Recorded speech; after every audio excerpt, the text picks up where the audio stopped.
o'clock sharp, and I'm welcoming you each and all to your Women's Fund Miami-Dade. Yes, it is seriously your Women's Fund. My name is Maria Meyer. I don't care how you pronounce it, but I pronounce it Maria, and it's my honor and privilege to welcome you this International Women's Day Eve to this Central Plaza, this convening virtual convening spot where you are the most important people here, the ones who are in the audience. We have amazing panelists today. A lot of the folks who are joining us in the audience today have been panelists before. Virtually everyone here has incredible networks.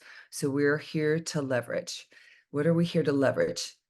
60 minutes of focus on really important information that is going to make women visible. So I know that you are here today because I know a lot of things that we're very diverse, and it's an incredible, we had over 200 RSVPs. So we'll see how many people log on eventually, but it's an incredibly diverse and brilliant group of humans who have decided to join us here today. And many will be watching the recording afterwards. What do I know that we have in common? I know that you're all people who show up. I know that you're all lifelong learners, and there is a lot to be said about focusing on data. There's a lot to be said about focusing on the present, and the present matters. So we thank you so much for being here. When we support the focus that your individual and your collective genius brings together, that genius can be unblocked, and we can flow resources from all of you smart people and all varieties to address the issues facing women and girls in our community and beyond.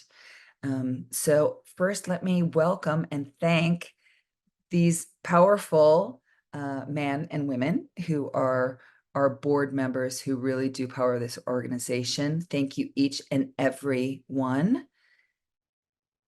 And our founder, Marilyn Gladstone, who is very much excited about all of the work that you are all doing.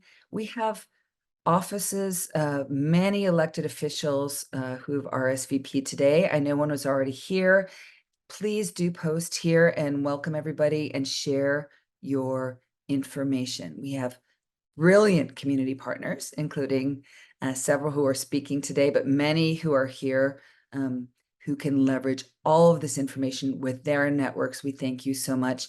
And donors, whether you donated $10 as like a little tip because you like this programming that we do, or you're a grand mission supporter giving $83.33 or $1,000 or more a year, you are important and you fuel this work. So thank you so very, very much.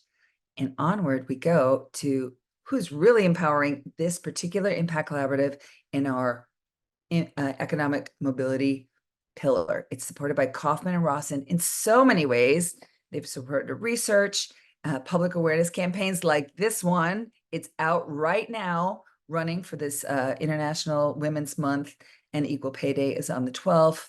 Hey, Dad, why are you still paying women less? Go to the next slide. I mean, really, it's kind of loser, right? Let's get it together. And the data is going to show why. On we go. Power of the purse.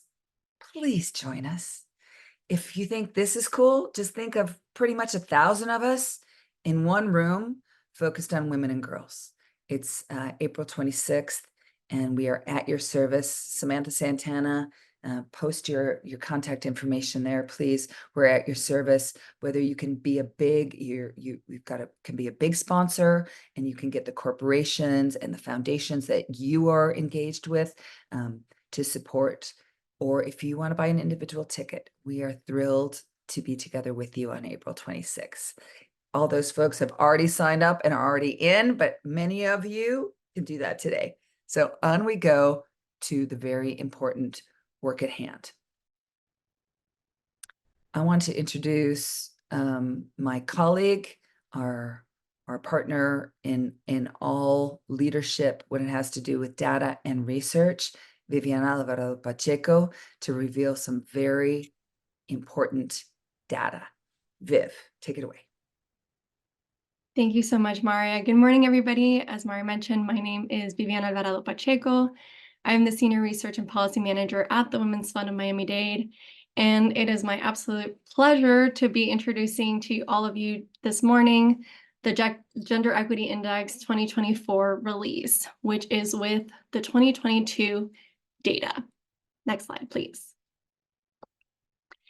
We know, as a lot of working alongside a lot of you, that data drives decision-making, action, and policy change. Here at the Women's Fund, we know that without gender data and research, women and girls are invisible. So we've created this tool that measures progress towards gender equity in Miami-Dade County. It provides actionable information and assists policymakers and the broader community in improving gender equality in our community.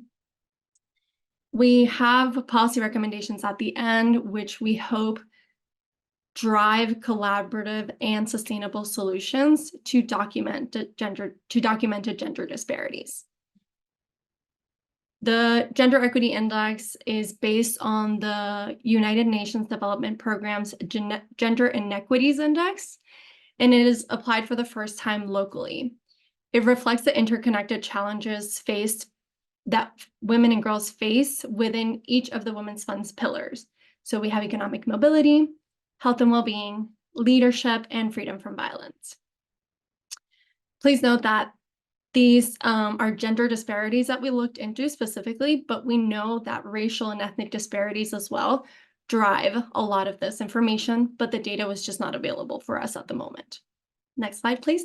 Oh, and drum roll, please. That's what I'm supposed to say. Drum roll. And the Gender Equity Index for 2022 was 52 points. It is a 1-point improvement from 2021, which was 51 points. So we are still 48 points away from reaching gender equity in Miami-Dade County. Next slide. This graph shows you what the Gender Equity Index has been for the past 12 years. And how it's stayed pretty stagnant. We've haven't seen it past 55 points, and that was in 2011. So we're not shifting too much, right? Staying around the same numbers. Next slide, Cami, please. So for the next couple of slides, I'm going to break down the scores for each pillar and tell you a little bit more about the driving factors within the scores. For economic mobility, the score was 57 points in 2022, 2 points worse than in 2021 when it was 59 points. The metrics that go into economic mobility are labor force participation, full-time earnings, poverty, representation of women in high-wage positions, and bachelor's degree or higher. And we see gender disparity as highest over the past 12 years, which we are now 43 points away from reaching gender equity. The biggest driving factor and the reason why we saw such a decline in the economic mobility score was due to the median full-time earnings. Women's median full-time earnings for 2022 were 18% below those of men, which is actually a pretty big increase from 2021 when they were at 13%. And it is currently at its highest since 2019 when it was 19%. We're also seeing that it is higher than the national average, which is 16% for 2022. Women in Miami-Dade earn 82 cents per a man's dollar. For health and well-being, the score was 44 points in 2022, and you can see that it's actually gotten worse over the past 12 years. And some of the metrics that we considered in this pillar are health insurance, maternal morbidity, infant mortality, disability, and teenage pregnancy. So a lot of the driving factor for the health and well-being score is maternal health. We looked at maternal morbidity, where it's fluctuated a little bit towards in the past 12 years, but it saw its largest increase to 25.3 in 2020 and hasn't really improved since then, with a rate of 24.8 in 2022. So we're seeing that it's maternal health is worsening, and it's actually driving down our health and well-being score. For leadership, the leadership score was 52 points in 2022. We saw an 8-point increase from 44 points in 2021. The leading factor of this increase was actually voter turnout, where we almost had an equal amount of males and women percentages in voter turnout. But what really drives the change in leadership is a representation in elected positions. Women remain underrepresented, with 34% versus 66% of men in 2022.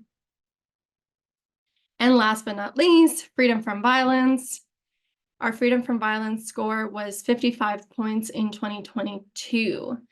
Some of the metrics that we look at are domestic violence, sexual violence, human trafficking, and overall crime. We saw a 2-point increase from 2010, and a 1 point, but it's actually worsened from 2021. The freedom from violence score is a little bit different. It's a little bit more complicated than the rest of the pillars that we look at, because you're only seeing a fraction of what the reality is. In most cases, especially for domestic violence, sexual violence, human trafficking, the data is limited, as most cases go unreported. And with the information and the data that we've been able to gather, it's actually calculations based on just a section of Miami-Dade County. Next slide, if you can, Kami, please. And it's data collected from Miami-Dade Police Department, Miami Beach Police Department, and City of Miami Police Departments. So we're missing quite a few other police departments in our information gathering. And from what we've gathered, women accounted for 89% of sexual violence victims in 2022. Now, with all of that being said, it might seem a little doom, gloom, and we're not making a lot of progress. However, there's so much that we can do. And you are actually getting access to our one-pagers that are now on our website, where we have policy recommendations on real stuff that the community can do to move forward, to move gender equity forward in all of the pillars, as well as the overall score. So there's lots that we can do. This is hope. This is that we have to keep going. As I mentioned, my name is Viviana. If you have any questions, please feel free to reach out. I will put my email in the chat. And if you'd like to access the Gender Equity Index, please make sure to scan the QR code, and the link will also be in the chat. Thank you so much. And Viviana, we're going to ask you to join us for the Q&A portion, there are questions already. I have an ask. This is such a powerful group of people who are in this virtual room today. Very powerful. My ask is that you leverage us, that you use the information that Viviana and this entire team is working on, that you look at the recommendations, which come from many of your organizations. We don't know anything. What we know is that we've got the best gender lenses that are trained on women and girls in our community, and we've got really good ears. We're really good listeners. So many of you powerful people in the house today have solutions that we can work and act on together. The Women's Fund is dedicated to creating a post-silo Miami for women and girls. What does that mean? It means that all you smarty pants out there doing brilliant work, we can accelerate that work by working together. I do want you to know that this webinar works with just a few polls. We ask you to participate in them. We do ask you to do the survey afterwards, because we grab your quotes. You might end up in some kind of policy paper someday, or you might end up in our annual report, or it really does matter, your comments afterwards. So we ask you to please participate. And once again, this chat is your chat. Please share resources and connect with one another. You will have the opportunity to decide if you'd like to be in direct contact with any of the speakers from today, and our brilliant staff, Camila and team, will make sure that you get direct contacts. So the work should not stop here. It should start here. So on we go. We have a little bit of a different kind of setup today. We have 4 pillars that you're familiar with that Vivi just went over. And so we have 4 community representatives of people who work with the data. So we're going to ask them each to introduce themselves and explain first how your work relates to gender equity and data. So first, we're going to ask the wonderful Mapi Garcia to introduce yourself in 3 minutes or less. Take it away, Mapi.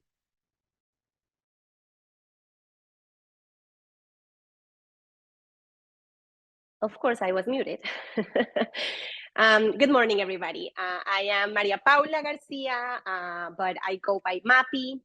About myself, I am originally from Colombia, have been living in Miami for about 13 years, lived in New York before that. And I have dedicated my life to learning about human development, especially fond of early childhood development. And the last 10 years, I actually worked at the Children's Trust of Miami-Dade as the research and evaluation director there. So I'm obviously very kind of data as well and really believe in the power of data, which is why I was so grateful to be invited to be a part of this panel. The work that I'm doing now, so for the last 2 years, I have been an independent consultant. My company is called The Joy of Impact. And I support nonprofits and foundations in defining their strategy, evaluating what they do, grant writing, and all of the wonderful things. In this case in particular, I've been supporting an initiative that's called Empowering Early Learning Educators. And this is a coalition that started with some providers from the Liberty City and Brownsville areas, and that attempts to bring together childcare center owners and administrators to support and have direct impact with advocates that can make changes in policies and legislation around access, affordability, and quality of early learning environments. So obviously, this is a very, very special project to me. I believe that as you know, Vivi was going through all of the different pillars, I believe that early childhood development impacts all of those pillars, right? Like we're raising also girls. What happens in early childhood has an impact throughout life. We all know that. Especially, I want to speak to, you know, the impact of women having access to affordability, to affordable and high quality early learning environments for their kids, and how that impacts their economic mobility. So I'll share some additional information after, but that's kind of to give you an overview of who I am, why I'm here, and I am super excited to be a part of this panel. So thank you, Maria. And thank you, Mapi, for all you do, Tamara, so glad you're with us this morning. Good morning, everyone. My name is Tamara Tate. I've been part of the Miami community for the last 20 years, originally from Barbados. I am one of the founders of Magnolia Birth House. Magnolia is intentionally located in the northern part of Miami-Dade County. Really committed to responsive healthcare in the community that we serve by recognizing and employing an interprofessional team that really seeks to provide culturally reverent care to families.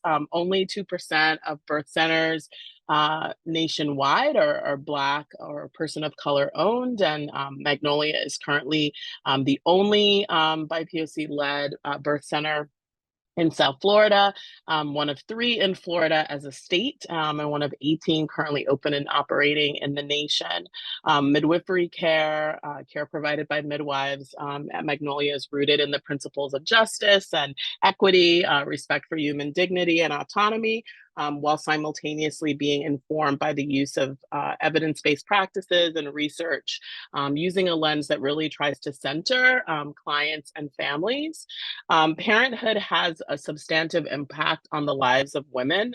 Data shows, speaking of data, being driven by data, data shows that the maternal mortality ratio ranges from 11 per 100,000 births to 447 per 100,000 births, depending on whether you're in a low income or high income country. Most maternal deaths, most maternal morbidity that happens associated with pregnancy is preventable. We know that maternal death and maternal morbidity really negatively impacts the health of children, children's ability to survive and thrive, family functioning, family socioeconomic status. Women are gender equity really is significantly associated with maternal mortality. We know that things like investing in higher education for women, improving women's paid employment opportunities, things like family childcare, those are all decision making that happens on a policy level that impacts how women's lives unfold and how their lives are impacted by parenthood. My work for the last 20 years has really centered around maternal child health and began at the Healthy Start Coalition of Miami-Dade, and moved on as a licensed midwife and a licensed family therapist to providing services for families who are most in need. Magnolia really seeks to meet our clients where they are and to attempt to address not just their healthcare needs, but the needs that they have that would really allow them to reach the fullness of their potential through the birth process and through parenthood.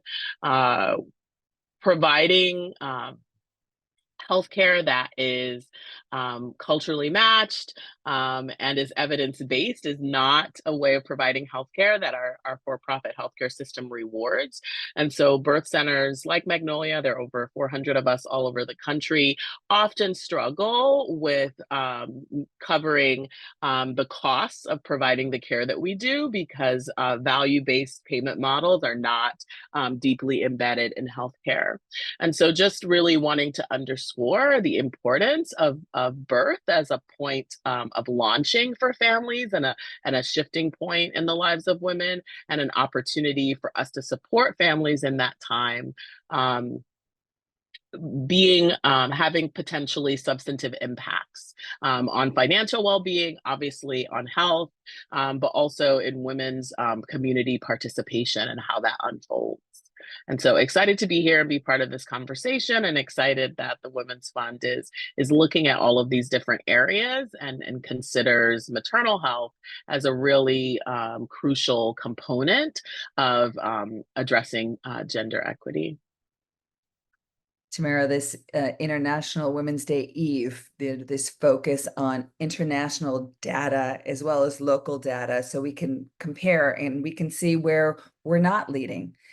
We're not leading locally in many different areas, and that's helpful because it does shine the light on best practices that can come from other places that we can apply here. So that are, three of our speakers here today come internationally. We also have people in the house from Canada, the Canadian consulate, the French consulate, and more. So we welcome you all for gathering here today. Nora, please take it away from your perspective. Hi, good morning, everybody. Thank you all for having me. My name is Nora Viñas, and I'm the Deputy Executive Director at Engage Miami. A little bit about myself. I was born in Colombia, and I was raised in Miami. I went away for grad school and college and found my way into the nonprofit ecosystem here because I'm an immigrant, and I did a lot of work with the immigrant rights movement, specifically the youth movement. And I've learned a lot about the social impact space. I've also worked with several elected officials, one of which lost his re-election by 32 votes, which was heartbreaking, y'all, 32 votes. There's more of us on this call. And it makes sense why I work with Engage now. Engage Miami is a local nonprofit doing nonpartisan and partisan work to build youth power through civic education, leadership development, and issue organizing. We do a lot of work in the community because we believe that we have what it takes to make Miami better and more affordable and more democratic. So I work a lot with women. Surprisingly, I'm in a female-led and majority female-run group. We register a lot of women. Majority of our members are women. Majority of our social media followers are women.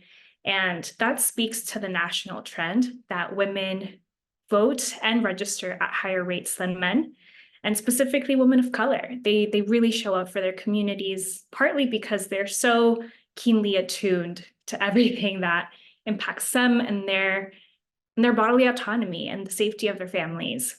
So yeah, I work with a lot of women, but unfortunately, we also, specifically Miami-Dade County, is lagging behind the national trend of women in elected positions.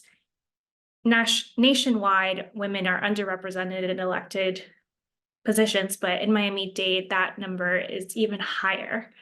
And it speaks to the climate. I think Miami-Dade County specifically is a place of immigrants, and we provide childcare, and we wear a lot of roles.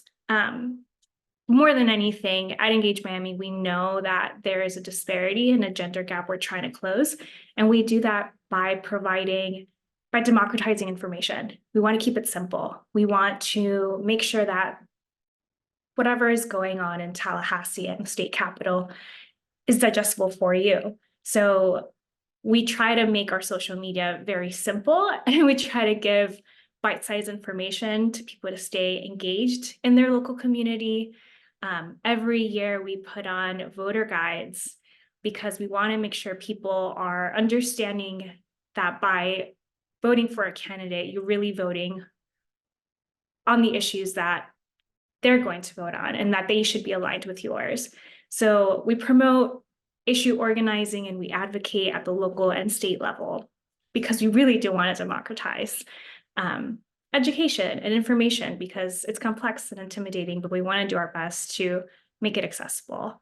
So that's a little bit about me and what I do.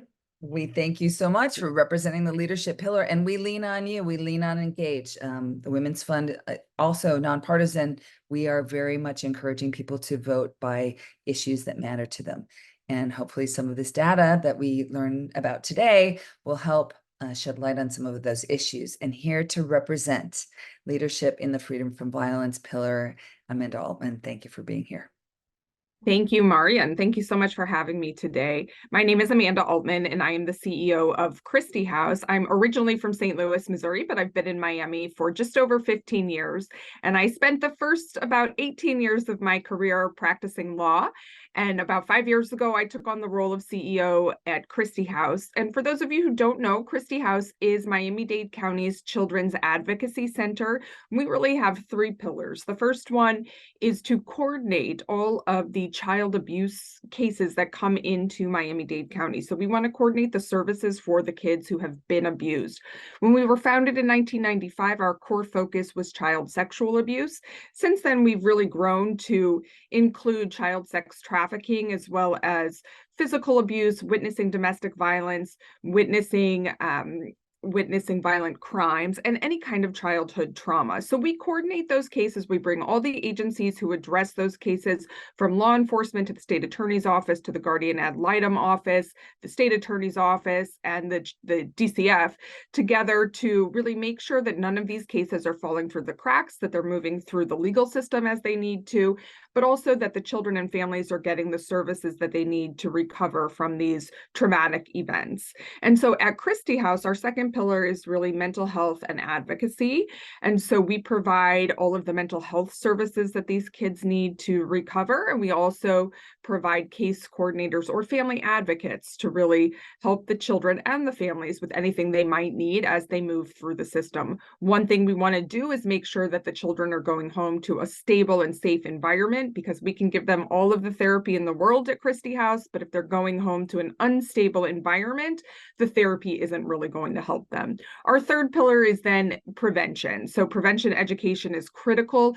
We want to try to prevent these traumatic events from happening to kids in the first place. Child sexual abuse is a horrible thing, and we want to wipe it off the planet if we can. So we're out in schools talking to kids about how they can keep themselves safe, talking to teachers, school counselors, parents about how to keep their kids safe, and also about the signs and symptoms so that they can recognize if something is going on with their child. We also have a specialized program specific to girls who have been, who are survivors of human trafficking. And I know I saw at least one of our wonderful team members, Brenna, was on this call, and I'm so glad to see you, Brenna. But we really focus on girls roughly ages 11 to 18. Once you become a member of our program, and it's called Project Gold, the girls can stay in for as long as they need to. So we do have some members who are in their 20s as we help them navigate the world. But again, we're providing there really all the services that these girls need, not only to heal and recover from being trafficked, but also to help them move on. So Brenna, for example, runs our Bridges to the Future program, and it is an education and jobs placement program. So we really help these girls, whether it's getting their GED, going on to a technical or trade school, getting their 4-year degree or an associate's degree. We just had one of our first members of the program graduate with her associate's degree, which is so exciting. She wants to go on and get her bachelor's now.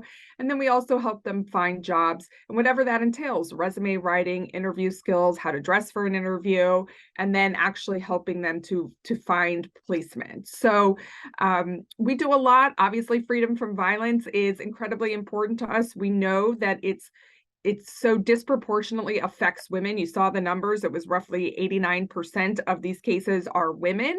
And so we need to figure out, using data, we need to figure out how we can really drive change and impact, make a positive impact and bring these numbers down. We know that it's roughly 1 in 4 girls will be sexually assaulted before their 18th birthday.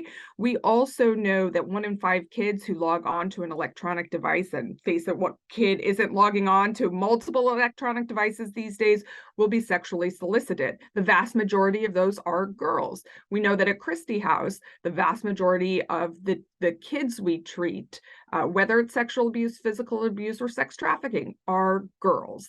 And so we really need to use data to help us drive the change in this. So it's incredibly important that we are collecting data, that we're accurately analyzing data, and really using that to drive change. I'll talk more about all of that later. So Mari, I'll turn it back over to you. And again, thank you so much for having me. Thank you. Thank you. Brilliant leadership, and we thank you for all that you do. We are going to do a few questions. We're going to do a question for each of you before we go on to the questions that are already starting to pop up in the Q&A and in the chat. I'm going to start with you, Moppy. You're a social impact consultant. You focus on women's economic mobility, which people don't usually think about that when you're talking about childcare and early child learning. But it is, in fact, a huge impediment to women's economic mobility. And I think Tamara said before, I think it was Tamara, to your ability to lead in the community. It affects everything. So given your expertise, Moppy, can you share how you leverage data to advocate for policy changes or initiatives that support women's economic mobility? And can you add there in these 3 minutes how you see the role of business owners and the private economy in this ecosystem?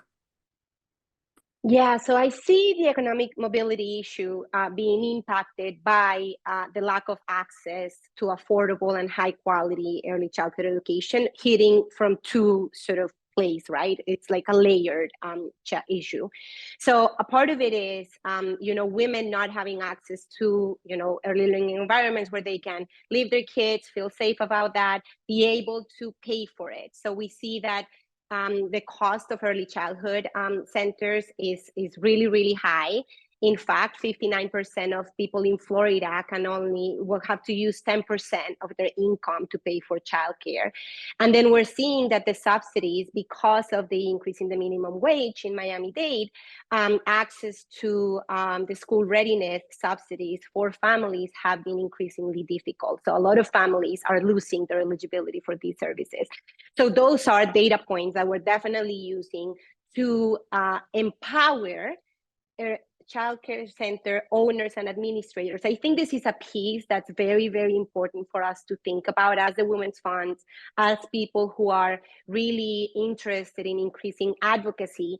Voting is very important, but also being actively engaged throughout the year and in many other sort of environments and instances is so important, because we need to realize that they are working for us and we have the power to elicit change once we realize that we have the data, that we have the direct access to what's happening with the families and with these childcare centers. So one of the things that Ely has been really, really trying to press is, this is not someone else, some other entity or organization advocating for childcare centers or on behalf of them. This is the people that are doing the direct services, the groundwork, identifying and bringing to light the big challenges that we're having as far as affordability, as far as high quality, as far as staff turnover and other challenges that are happening, and how we can affect change at the legislative level. So there is the piece about, the access to childcare, but then there is another very important challenge here that has to do with, the labor force that is actually working in these childcare centers.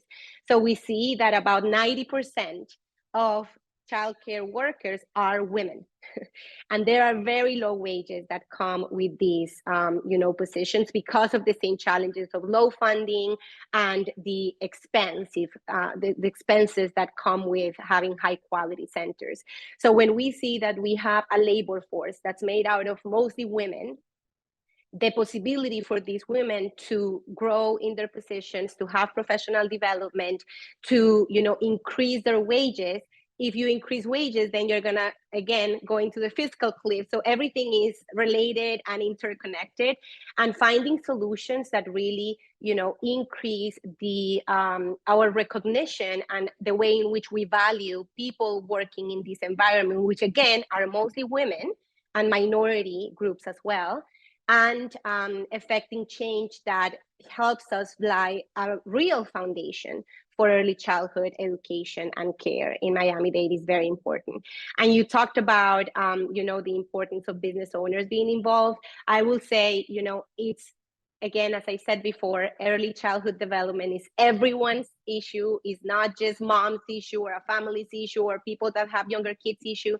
It has to do with all of us, because whatever happens in those early years is going to have a direct impact in our overall functioning as a community. We see that school readiness is very closely related to violence rates, for example, and we see that school readiness in Miami-Dade was at 47%. Just a couple of years ago. So the reality is our kids are not ready to start kindergarten, and that impacts not just our economic mobility as women, but also our functioning as society. So I think coming to business owners and presenting the case for, you have a workforce, right? And is made out of women in most cases, obviously. And how can you support those women to have access to high quality childcare centers, while at the same time directly impacting the well-being of the community that you're serving and that you're profiting from, basically. So for businesses, I believe this is a no-brainer as far as the return investment that lays with supporting their workers, because it's also about that workplace development and support. We know that if women are able to have their kids at a high-quality center where they know they're well taken care of, they'll be more likely to be engaged in their jobs, they'll be more likely to contribute at the best of their ability, they'll be more likely to take new opportunities and to advance their careers, right? Another thing that we see is a lot of women are unable to advance their careers because of these challenges. So I think businesses and, again, the whole community benefits from having policies and having real practices that support and treat the children that we see around us as our children, because the reality is, whatever happens with them is going to have an impact on us all. So one of the things that we want to do with Ely is also find ways to innovate in which we as childcare center owners and administrators can engage and work with business owners and partner so that we can support their workforce, at the same time supporting the work that these childcare centers are doing, and just increase the chances of our children being able to thrive, because that's what we all want. Thank you, Moppy. Our local economy does depend on it. The chambers of commerce have data. We're gathering more data, and local leadership has it very clear that our businesses cannot thrive without businesses like these owner operators. So we thank you, Moppy, elevating that. Tamara, there is no question that our society cannot thrive without businesses like yours. As the co-founder of Magnolia Birth House, your work emphasizes the critical link between maternal health and gender equity. What are your insights about integrating maternal health into our discussions and actions towards advancing gender equity in Miami-Dade? It's indispensable, right? Yeah, I mean, parenthood has a really substantive impact on the lives of women and shifts the entire landscape of their lives. Being a parent continues to hinder women, but not men in the labor market. And so mothers experience typically a 60% drop in earnings as compared to fathers in the decade following the birth of their first children. And women have lower pension balances at the end of their working lives. So what's called the motherhood penalty is now the most significant driver of the gender pay gap. And this means that integrating maternal health and the impacts of pregnancy into our discussions about gender equity is really critically important, as well as recognizing the intersectional impacts of race and class and gender on how parenthood unfolds. Health inequities during the perinatal period, especially those that impact Black folks and Indigenous people of color, have been well documented for decades. Community-led projects that really try to further equity and social justice through program innovations that meet the needs and improve the health of historically marginalized communities are really urgently needed. Families who have sufficient resources often have access to a variety of culturally matched services that are supportive and that positively impact their pregnancy outcomes, which then establishes a firm launch into parenthood and the early life of their newborns. In contrast, persons who are from low resource communities are more likely to enter pregnancy with less robust health, to receive less prenatal care, and can then have experiences during birth and postpartum that require more time and more support for recovery. In spite of this, cost and availability really limits access to evidence-based supportive resources for the challenging transition of parenthood. Innovative midwifery-led collaborative models really have the potential to build on grassroots approaches and make transformative change within systems that work for families. So setting up a foundation unto which we can scaffold our efforts to address things like the gender pay gap and its subsequent impact on the lives of women and the livelihood of women is really important. And all of that truly begins with how we support access to good quality pregnancy care and evidence-based support during the perinatal period. Everything begins there. If motherhood has such a substantive impact on gender equity and things like pay, then we really have to make sure that women come through the experience of motherhood and pregnancy and postpartum whole and well, and that allows them a better opportunity to move back into the labor force or back into the community in ways that that support their continued well-being. And that's not how we approach things now. If we looked at motherhood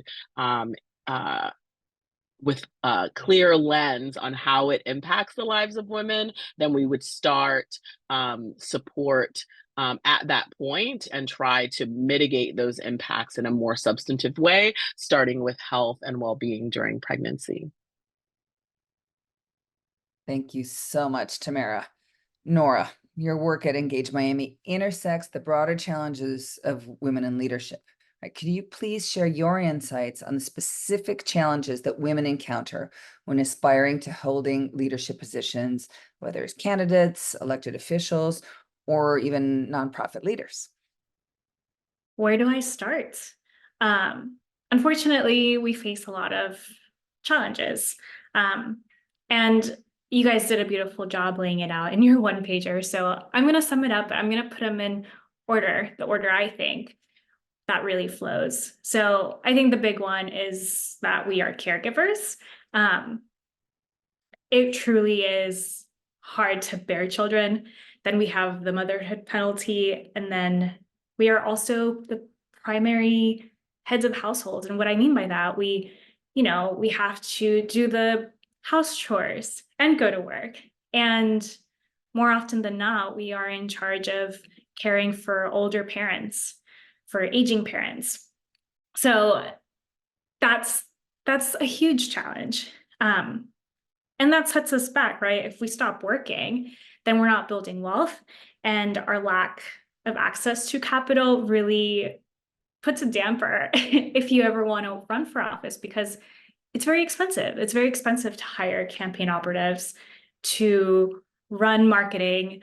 And then when you get elected, your stipend is only $30,000 if you're working for the state, right? I worked for a state senator, and thankfully he was a full-time lawyer and his law firm was, very accommodating. But how can a woman that is not independently wealthy run for office and then be a full-time elected official and run a household?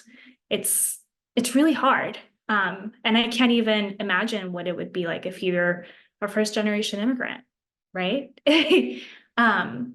So it's super costly in so many different ways. And I think the second one for me is the lack of network and mentors. Why would you even dare to dream this big if you have no knowledge of the ecosystem, right? If you don't have an insider or a mentor telling you, yeah, you may have these aspirations, but your stipend as an elected official is going to be so small. How are you going to make this work? So really having somebody who's insightful and in your corner is super important. And I think mentorship for women is lacking, right? We don't go to the golf course and we don't close deals on the golf course. I know the paper mentioned that, and it's true. So I find myself, it's hard for me to go out beyond a work event because I'm tired and I don't even have kids yet. So personally, I'm on the market for a mentor, and I would love to mentor other people too, because we can't do this alone. And if we have insider knowledge, we need to share it. We need to democratize information. And I think lastly, it's stereotypes and the bias. And it's not just for women who want to be candidates, who want to be elected officials. It's also for women who want to work in nonprofits or want to work in the private sector. And I think of the Barbie movie when America Ferrera is doing her monologue. And I constantly think about women in power who are in this tug and pull. You have to be young, but not too naive. You have to be old enough, but not too unrelatable. You have to be pretty, but not distracting. You have to be smart, but not intimidating. And you have to be assertive, but not bossy. And personally, I've had to remind myself every day that I belong in the spaces I find myself in.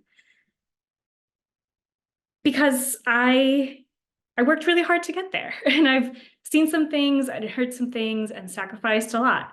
And you can't see it on the camera, but I'm 29, almost 29 in a couple of weeks, and I have a lot of gray hair. And I actively decided not to cover them up to show people that I do, in fact, belong in these spaces, and you can't dismiss me just because I'm young. So I think about all of these challenges literally all the time, because at Engage, we're trying to not just educate people and make sure they turn out to every election. We're also trying to build a bench of young Miamians who don't leave, who want to invest in their community because they want to fight for a better future. So those are the things I'm thinking about, and I do think you all did a wonderful job listing them out. And on a side note, I think it's super important. I was working for an elected official, and I was in charge of doing the graphic for this farm share, food distribution we were doing during the pandemic. And then, you put the headshots of all of the people who are sponsoring it. So it was state, local, their commissioners. And we posted it on Instagram, and then I'm reading the comments, and there's a girl, who says, why are they all men? Where are the women electeds? And I'm like, yes, I can't reply, I can't say anything, but I'm like, yes, please. Like, usually it's not so front and center, but these flyers kind of demonstrate that the people in power are not, they don't look like you. And I'm not advocating we need to vote for all women just because they're women. I think you need to do your research. You need to make sure that even they need to be values aligned, regardless of their gender. So definitely putting a plug for our voter guide. And if you haven't done so yet, please go to Engage Miami, follow us on Instagram and sign up for our newsletter, because my slogan for the year is democratizing information. And I want to keep it simple because it shouldn't be this intimidating thing. It should be accessible. Women's Fund will be sharing that because we don't reinvent wheels. When we see a great wheel, we share it. I will also say that I have a couple of names of mentors in my mind who I think would benefit very much by your energy, Nora. So greedy, wonderful mentors that they are, I'm going to recommend a couple and see who snaps you up first so you can fuel their energy, right? Amanda, please, CEO of Christie House, your perspective is you're a sharpshooter and you have a very clear perspective on a lot of things. And unfortunately, you have access to a lot of critical data. One of the limitations when we were building the Gender Equity Index was the fragmented and completely incomplete nature of the data collection in the freedom from violence area, which is shocking. I mean, I did not know that we could not get gender data until Viviana and the team came back and told us that we have to get it from 39 different municipalities in different ways. Shocking, but true. That's why fueling this work is so important. It might not look so as difficult as it is, but it really is. How do you think data gaps impact Miami's grasp of the severity of these problems and hinder our progress? So great question, Maria, and I'm going to answer it, I promise. But before I do, I've just been listening to the other panelists and what they're saying, and it's so interesting to me. And something Nora said really struck me, because if we all really understood that we do belong in the spaces in which we are, I think freedom from violence could really be impacted by that. And all of these different things that we're talking about, whether it's, engaging women voters, getting women to run for things, closing the wage gap for women, all of these issues, if we're able to address all of these issues, then maybe we're also addressing the freedom from violence issue that's out there, and violence against women. And so I was just listening and thinking, and I hope everybody can listen to what Nora says and really own the fact that we belong in these spaces, and we deserve to have a voice in all of these things, and we deserve to stand up against violence to ourselves. But going back to your question, Maria, so the biggest issue that I see is we don't know what we don't know, and there's so much that we don't know. The violence against women is so incredibly underreported. So for example, I threw out a statistic to you earlier that 1 in 4 girls will be sexually assaulted before their 18th birthday. I know that there's approximately 333,000 kids in Miami-Dade County public schools alone. I know that Christie House sees roughly 2,000 children a year. So what's wrong with that picture? Something's not adding up, right? Because if I know that 25% of those girls in Miami-Dade County public schools are being sexually assaulted, but I'm only seeing 2,000 kids a year at Christie House, I'm not even scratching the surface of what's out there. And so we really don't know the extent of the problem. We think we sort of do, but we really don't. And I can tell you that I think the problem is much greater than anything that we're seeing. But because we don't have the data and we don't really know, I mean, we can all guess where we think these problems are happening, but really I can tell you sexual violence against women, it doesn't discriminate. It really doesn't discriminate based on your socioeconomic class, your color, your race, your nationality, anything like that. It happens everywhere. We serve kids from every zip code in Miami-Dade County. And so I think not really having the full extent of the information or even fully grasping the extent of the problem hinders our ability to completely and fully address the problem, and also to establish ways to combat the problem and to really figure out how we're going to stop it. I think think the other problem is with this underreporting with women is then the cycle continues. So one thing we see frequently at Christie House is generational trauma. So we have kids maybe who are coming in, who are reporting that something's happened to them. And then when our advocates or our therapists are sitting down with the families, we find out that years ago, mom was abused as well. And we're never breaking the cycle because mom never reported that, or nobody ever reported that on behalf of mom. And so we're just seeing, so then we're not fully grasping the issue or the extent of the issue. And then to touch on your point as well, Maria, with the lack of the data or the inability to get the data because you're having to go to so many different places. We don't have a centralized place where people are reporting their data. So, for example, take DCF. They have the child abuse hotline. So in theory, every case of child abuse, whether it's sexual abuse, physical abuse, is being reported to the Department of Children and Families, to their hotline. But who's reporting on the adults? Who's capturing all the information about the adults? Who's capturing the information?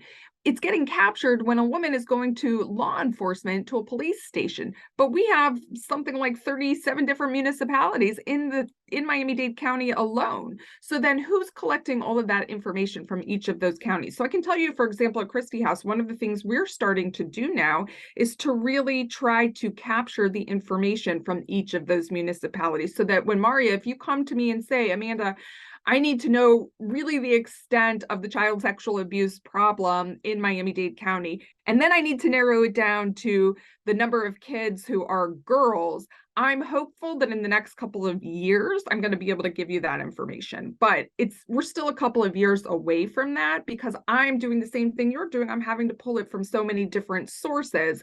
But I'm hopeful we can start collecting that information on a broader level. When it comes to human trafficking, it's such an incredibly difficult and complicated issue to address as a whole. But then when you don't know the data, so we've talked a lot that we know that human trafficking is a $150 billion industry worldwide and growing. We know that in the United States alone, it's a $50 billion industry and growing. We know that Florida ranks number 3 in the country for reported cases of human trafficking, but I can also tell you that in 2023, there were only approximately 2,100 cases of human trafficking reported out of the state of Florida. Now, does that mean that only 2,100 cases exist in the state of Florida? Of course not. We know that about 222 of those cases came out of Miami-Dade County. Is that the extent of the problem in Miami-Dade County? Of course it's not. The problem is much, much larger, but we're just unable to really capture the data. And I'll be honest, I don't know exactly how we solve that problem. It's something I'm so grateful that the Women's Fund is really tackling some of this so that we can all collaborate and work together and try to figure out how we're going to better capture this data. Because if we don't know the extent of the problem, if we can't start pinpointing better who it's really affecting, where it's really happening, then we're not going to be able to properly address it. We're not going to be able to properly treat the survivors and the victims, and then we're not going to be able to properly prevent it. So we have to use data to drive change, to make a positive impact. But if we're unable to really capture all of the data, then how can we possibly do that? And in my mind, when it comes to violence against women, that's one of the biggest issues. And then we go back to all of the things I was talking about before, is how do we get to reporting? Well, we get to reporting through education, right? And so yes, we do prevention education, but we also have to educate people on, as I said, the signs and symptoms, so that if somebody does see something, they're calling it and reporting it. And then hopefully we're grasping the extent of the problem a little bit more once we're able to do that. And so education is just critical. Again, I can't say that enough. It's so important that we educate people and that we try to remove the stigma. I think when it comes to women, we're so scared sometimes of talking about things that are happening with us for many, many reasons. And I am guilty of that as well. Sometimes it's really hard to talk about things. Something happened to me when I was 18 years old. It took me many, many years before I came out and started even addressing it in my own mind. And that's because it's so taboo to talk about it. And so and it makes us feel kind of weak too, right? If I let this happen to me, then am I really as strong as I think I am? That has nothing to do with it. And so we as women have to build each other up and really have to encourage each other to talk about these things, to report them when they happen, not to really, shove them under the rug. And so I'm really hoping that in the coming years, we're able to tackle this problem a little more head on, encourage people to talk about it, really find ways to get into communities and help girls report these things so that we can fully understand the extent of the problem and then better address it. We are so connected, and we're going to have the opportunity to continue these conversations because we're sharing the information with one another. This central plaza of the data is there. I can't believe that we've eaten the whole hour. Well, whatever, time flies. 60 minutes is incredible. So Viv, I'm going to ask if you can quickly try and answer in the chat the question about the intersection of race and gender, but I will tell you, Jasmine and Travis both, that it's really difficult to get gender data, and even more difficult to get gendered, racial, and cultural data. It's really tough, but believe me, Viviana is trying. And Rebecca from the French consulate, so glad you are here. That we have the first female mayor. Do we believe it's changed women's perspectives? Access to leadership is critical, and she has a no wrong door policy, Rebecca, which has been stellar for everybody. But then seeing yourself, I think Mapi said it before, seeing yourself in positions of leadership, like I'm sure when somebody sees you as at the council, it's very important for people to see other women leadership, people who look like themselves. And I think there were quite a few references there. So I will say that pretty much everybody on this call believes that it has made a difference. I cannot thank you all enough for being this impact collaborative. This is your women's fund. And with this agenda setting that starts here, the data, the capacity for public awareness, and working with the grantee partners and the leaders like Tamara and others who are doing the real work, and all of you, so many people, incredible people here in the audience today. Thank you for sharing this with your networks. We are definitely stronger together. See you this time next month, and also hope to see many of you at Power the Purse. Happy International Women's Day Eve. Make your voices heard. Thank you. Panelists, thank you so much. The recording will cut off here, so that won't be heard later. All of these, for all of you who are here today, if you want to share what you heard today within 24 hours, womensfundmiami.org has a drop down of the impact collaboratives. So you can say, hey, colleague, you didn't hear Amanda Altman talking about this. Hold it. You've never heard of Magnolia Birth House? Did you hear what Tamara had to say? I want you all to listen to her section. Please slice and dice, listen to the portions of this impact collaborative later that you want to share and get your colleagues to do so. It's here to be used. We thank you so much. Thank you so much for accepting and talking on data and its importance. It's really valuable. Thank you so much.